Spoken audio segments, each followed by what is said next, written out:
حضرت واصف علی واصف فرماتے ہیں، اگر آپ کے پاس دولت ہو اور دولت کا اظہار نہ ہو تو پھر آپ کو رضا سمجھ میں آئے گی۔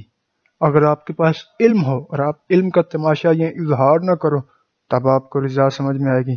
اسی طرح غم کا موقع ہو اور غم کا بیان نہ ہو تو رضا سمجھ میں آئے گی۔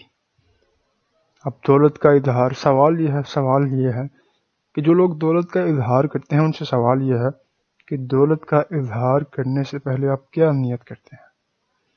کیا اس دولت کے اظہار کرنے سے آپ کو ثواب ملتا ہے؟ کیا آپ کو اپنی دولت کا اظہار کرنے سے ثواب ملے گا یا ملتا ہے؟ دولت کا اظہار کر کے کیا اللہ کی رضا ملتی ہے؟ کہ اللہ خوش ہوتا ہے میں نے تجھے دولت دیا، اب دولت کا اظہار کر؟ تو دولت کا اظہار آپ کن میں کر رہے ہیں؟ دولت مندوں میں دولت کا اظہار ہو رہا ہے یا غریبوں میں دولت کا اظہار ہو رہا ہے؟ اور جس غریب کے سامنے آپ اپنی دولت کا اظہار کر رہے ہیں اس کو غریبی عطا کرنے والا کون ہے؟ وہ غریبی کس کی طرف سے ہے؟ اللہ کی طرف سے ہے نا۔ تو آپ کو دولت جو ملی وہ کس کی طرف سے ملی؟ اللہ کی طرف سے۔ آپ کہتے ہیں اللہ کا بڑا فضل ہو گیا، میرے پاس دولت آ گئی۔ تو جس کے پاس غریبی ہے کیا اس پر فضل نہیں ہو سکتا اللہ کا؟ کیا وہ پھر فضل سے محروم ہے؟ جس اللہ نے آپ کو دولت عطا کیا اسی اللہ نے ان لوگوں کو غریبی عطا کیا۔ تو پھر آپ اپنی دولت کا اظہار کر کے کیا شو کرنا چاہ رہے ہیں کہ اللہ میرے پہ راضی ہے، ان غریبوں پر راضی نہیں ہے؟ یہ شو کرنا چاہ رہے ہیں اپنی دولت کا اظہار کر کے کہ اللہ میرے پر تو راضی ہے کیونکہ یہ دیکھیں اللہ کا کتنا فضل ہو گیا، مجھے دولت مل گئی، یہ جو غریب ہے ان پر اللہ راضی نہیں ہے، اس کا یہ مطلب ہوگا؟ فرعون کے پاس کتنی دولت تھی، کتنا دبدبہ تھا، کتنا مال تھا، تو کیا اللہ اس پر راضی تھا؟ وہ تو کافر تھا، کافر ہے، تو جہنم میں جائے گا۔ دولت تو بہت ہی، اس کا مطلب دولت معیار نہیں ہے اللہ کی رضا کا۔ تو ہمیں یہ سوچنا چاہیے کہ دولت کا اظہار کر کے ہم کیا شو کریں۔ تو پھر اس کا مطلب یہ ہوا جو دولت مند اپنی دولت کا اظہار غریبوں میں کرتے ہیں تو اس کا مطلب وہ رضا، ان کو رضا سمجھ میں آ ہی نہیں سکتی، کیونکہ وہ شو یہ کرتا ہے۔ وہ غریبوں سے، کچھ دولت مند تو ایسے بھی دیکھے گئے ہیں وہ غریبوں سے نفرت کرتے ہیں۔ غریب دوست آ جائے تو وہ کہتے ہیں یار یہ کون آ گیا، اچھی بھلی محفل چل رہی تھی، اب یہ کون آ گیا، اس کے ساتھ بات کرنی پڑے گی۔ تو پھر جو ایسا کرتا ہے وہ اس کو رضا سمجھ میں نہیں آ سکتی۔ کتنی پیاری بات حضرت واصف علی واصف فرماتے ہیں کہ دولت ہو اور دولت کا اظہار نہ ہو تو پھر آپ کو رضا سمجھ میں آئے گی، اور اگر آپ دولت کا اظہار کرتے ہیں تو پھر سوال یہ ہے کن لوگوں میں کرتے ہیں، کیوں کرتے ہیں، کیا نیت رکھتے ہیں؟ پھر اگر یہ ہے تو پھر آپ کو رضا سمجھ میں نہیں آ سکتی۔ اگر آپ کے پاس علم ہو اور آپ علم کا تماشا یا اظہار نہ کرو تب آپ کو رضا سمجھ میں آئے گی۔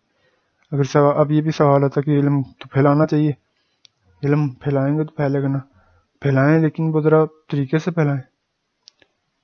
علم پھیلانے کا بھی مطلب انداز ہونا چاہیے نا، سامنے والے کا مزاج چیک کریں، اس کی طبیعت، اس کی فطرت چیک کریں، اس کے اکارڈنگلی اپنا علم پھیلائیں۔ یہاں تو علم کا اظہار ہوتا ہے دوسروں کو نیچا دکھانے کے لیے، دوسروں کو ذلیل کرنے کے لیے، یہ وہ تماشا ہے، اپنا علم کا تماشا کیا جاتا ہے کہ میں یہ ہوں، آپ کو یہ بھی نہیں آتا، اور اب تجھے یہ نہیں آتا، تجھے یہ نہیں پتا، یہ کہنے کی کیا ضرورت ہے، تجھے یہ نہیں پتا ابھی تک، آپ کو ابھی تک یہ نہیں پتا، مطلب ذلیل کرنا اپنے علم کے ذریعے دوسرے کو جس کے پاس وہ علم نہیں ہے اس کو ذلیل کرنا، یہ ہے علم کا تماشا یا اظہار۔ اسی طرح غم کا موقع ہو اور غم کا بیان نہ ہو تو رضا سمجھ میں آئے گی۔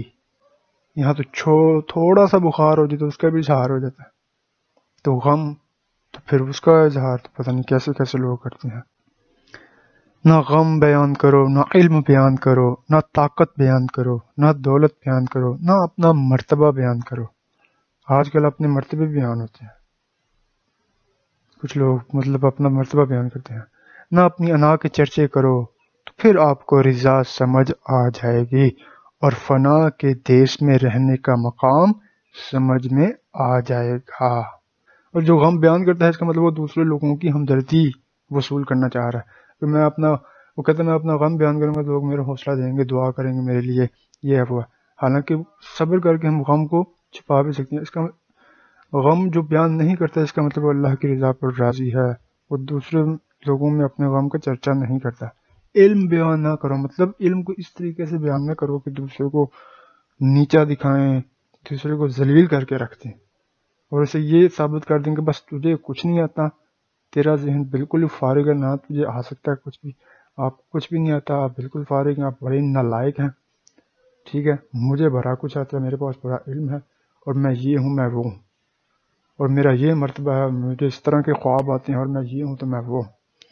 نہ طاقت بیان کرو، نہ اپنی انا کے چرچے کرو، تو پھر آپ کو رضا سمجھ آ جائے گی، اور فنا کے دیش میں رہنے کا مقام سمجھ میں آ جائے گا۔